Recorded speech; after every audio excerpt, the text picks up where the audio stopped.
ओम नमो भगवते वासुदेवाय। बोलिए एकादशी माता की जय। 9 नवंबर दिन गुरुवार को कार्तिक मास के कृष्ण पक्ष में आने वाली रमा एकादशी मनाई जाएगी। इस एकादशी के तिथि और पारा नदी से जुड़ी सभी जानकारियों की एक वीडियो पहले ही इस चैनल पर अपलोड हो चुकी है और आज की इस वीडियो में आप सुनेंगे रमा एकादशी व्रत की कथा।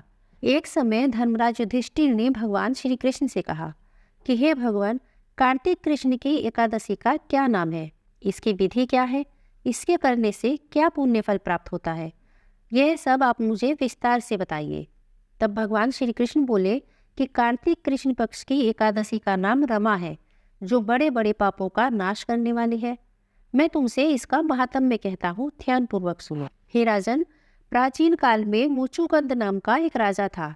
उसकी इंद्र के साथ भी मित्रता थी और साथ ही यम, कुबेर, वरुण और विभीषण भी उसके मित्र थे। यह राजा बड़ा धर्मात्मा और विष्णु भक्त था, जो बड़े ही न्याय के साथ अपना राज्य करता था।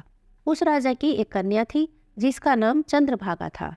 उस कन्या का विवाह चंद्रसेन के पुत्र शोभन के साथ हुआ। एक समय वह शोभन अपने ससुराल आया और उन्हीं दिनों जल्द ही पुण्यदायिनी रमा एकादशी आने वाली थी। जब उस व्रत का दिन समीप आ गया तो चंद्रभागा के मन में अत्यंत सोच उत्पन्न हुई कि मेरे पति तो अत्यंत दुर्बल है और मेरे पिता की आज्ञा अति कठोर है। वह तो 10वीं तिथि को ही पूरे राज्य में ढोल बजवा देते हैं कि एकादशी को कोई भोजन नहीं करेगा। अब 10वीं के दिन राजा ने ढोल बजाकर सारे राज्य में यह घोषणा करवा दी कि एकादशी को भोजन नहीं करना चाहिए। ढोल की घोषणा सुनते ही शोभन को अत्यंत चिंता हुई। वह अपनी पत्नी से कहने लगा कि हे प्रिय, अब मुझे क्या करना चाहिए? मैं किसी भी प्रकार भूख सहन नहीं कर सकता। कोई ऐसा उपाय बताओ जिससे मेरे प्राण बच सके, नहीं तो मेरे प्राण अवश्य चले जाएंगे। चंद्रभागा कहने लगी कि हे स्वामी, मेरे पिता के राज्य में एकादशी के दिन कोई भोजन नहीं करता।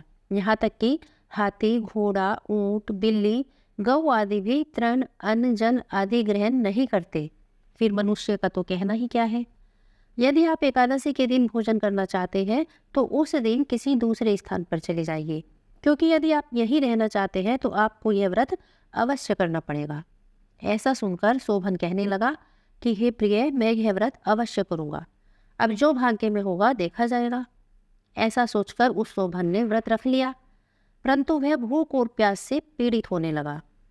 जब सूर्य नारायण अस्त हो गए और रात्रि को जागरण का समय आया, जो वैष्णवों को अत्यंत ही हर्ष देने वाला था, परंतु शोभन के लिए वह अत्यंत ही दुखदायी रहा। और अगले दिन प्रातःकाल होते ही शोभन के प्राण निकल गए।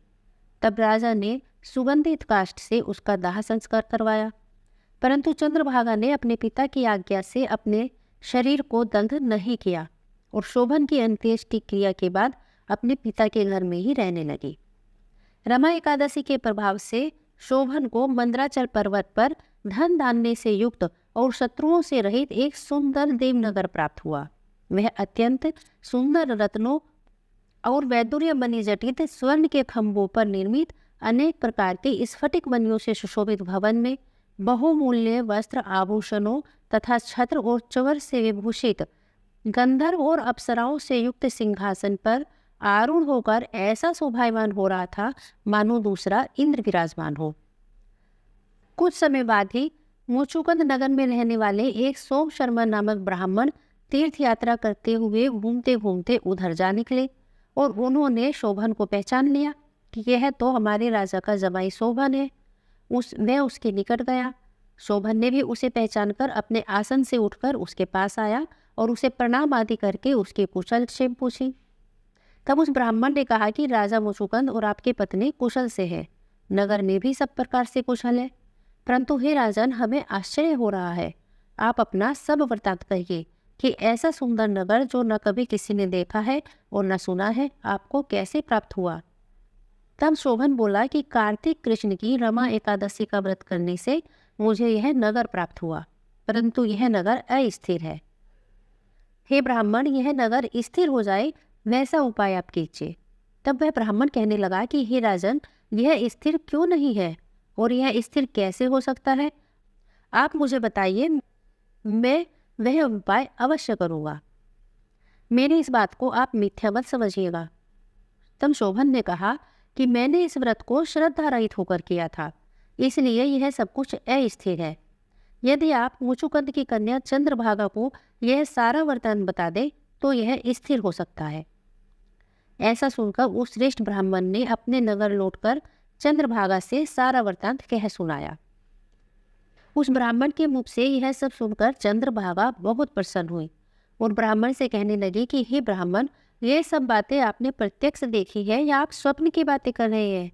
तब ब्राह्मण कहने लगा, हे पुत्री, मैंने महावन में तुम्हारे पति को प्रत्यक्ष देखा है, साथ ही किसी से विजय न हो ऐसा देवताओं के नगर के समान उसका नगर भी देखा है। उन्होंने यह भी कहा है कि यह नगर अभी स्थिर नहीं है और यह जिस प्रकार से स्थिर रह सके हमें ऐसा कोई उपाय करना चाहिए।